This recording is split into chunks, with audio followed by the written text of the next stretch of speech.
All right, so today's the Truman Doctrine is in session. Um, and what the Truman Doctrine is covering is it's right and then a summary after the video. So for the video, let's take a look at this. There's different portions of the video that you want to take a look at. There's 1, 2, 3, 4 portions of the video that you want to watch. It talks about the policy of containment. It talks about the Truman Doctrine itself and the Marshall Plan, the Berlin airlift, and formation of NATO, and start of the Korean War.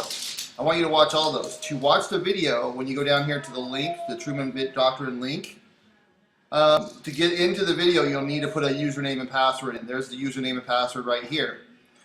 What this is talking about, here I'll go ahead and put that in. J21 VA students and Jeffco.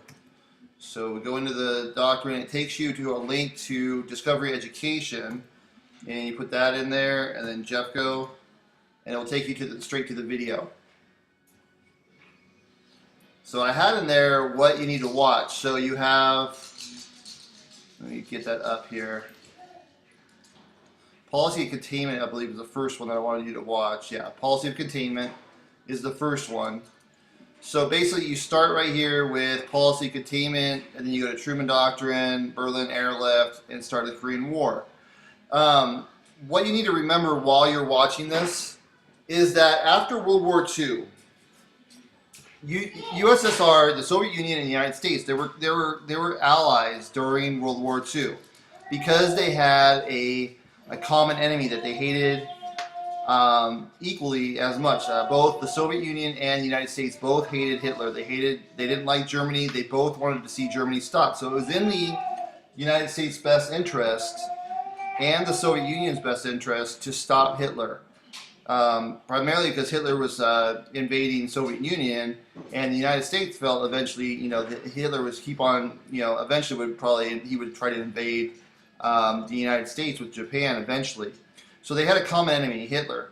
When they destroyed Hitler, when they defeated Germany in World War II, and then they finally defeated Japan after that, they didn't have that common enemy Hitler anymore. So they stopped.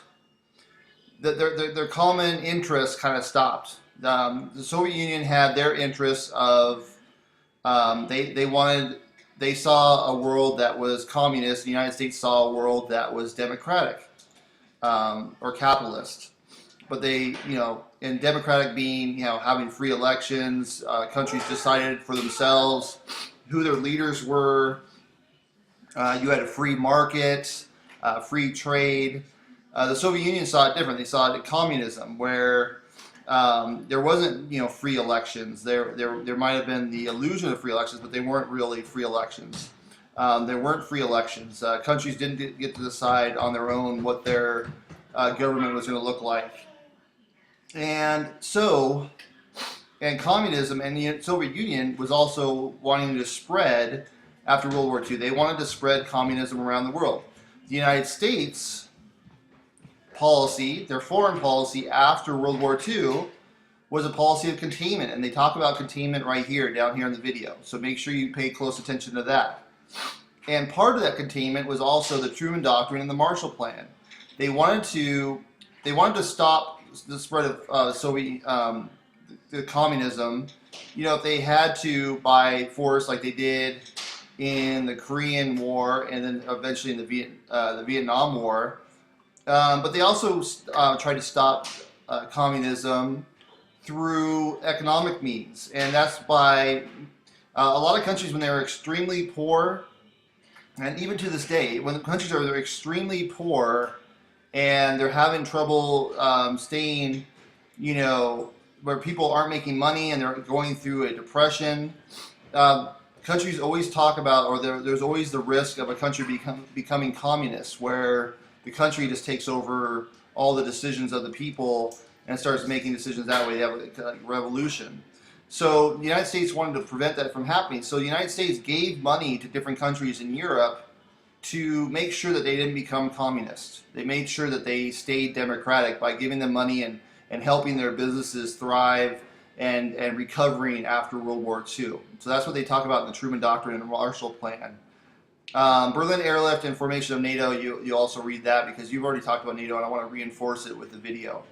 All right, so make sure you're studying all these. The worksheet itself is a quick write, and then it's going to ask you to do a summary. So you pull up the worksheet here.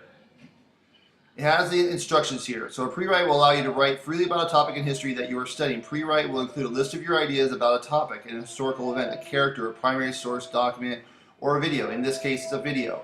Your listing may include ideas about the who, what, when, where, and why of the topic. This exercise demonstrates what you should always have, that you should always have a pre-write of ideas before writing. So follow these instructions for the assignment. Attach this completed document by hitting click to launch. Don't worry about the click to launch part, just put it in the Dropbox. Record your ideas and facts about the video in the list below. So as you watch the video, put facts in the list below. Then write a summary using your ideas from the pre-write. Pre-write ideas, terms, concept, dates, events, people. So as you watch the video, put all the dates, events, topics in here, and then from those, write a summary. It has to be at least 200 words in length, but it should be well more than that based on the video of what you're watching. Okay, so make sure you're doing that. It's similar to what we do in our note taking. We watch a PowerPoint and you take your notes, and then you watch a summary after you do the PowerPoint and your notes. So it's pretty much the same thing. It's just a different format on this. Okay, it's called a quick write, and then you write the summary. So make sure you do the quick write and the summary. You do all the facts and the summary. All right, that's all I have for you. I will talk to you all later. Bye.